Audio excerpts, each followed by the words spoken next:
All right, so this video is going to show you guys how to put a table in the calculator so that you're able to find the slope and the y-intercept as needed, and even make your equation if you need. So we're going to put table in the calculator, find slope and y-intercept.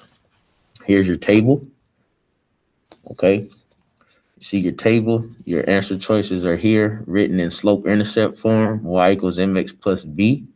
So our job is going to go find what's the value of m, what's the value of b.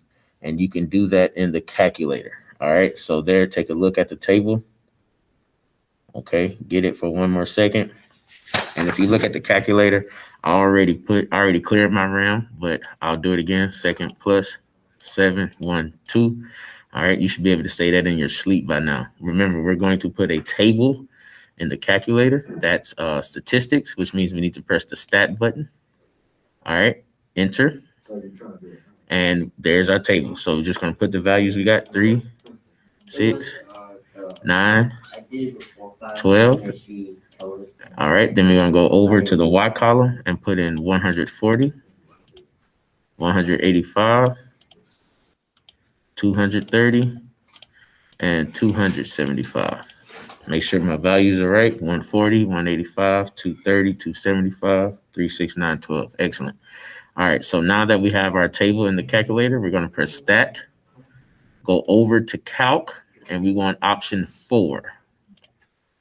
This stays the same, never touch that, all the way down to calculate. And there you have A equals 15, B equals 95. So if we was to put A in the equation where it goes and B in the equation where it goes, it would read Y equals 15x plus 95. You find your answer.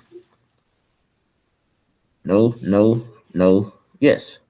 Y equals 15x plus 95. All right, that's how simple that is. I think it took 45 seconds. Not bad at all. This is a readiness teach. So I hope that you all will watch the video, understand how to do it, and practice on your own. All right, thank you.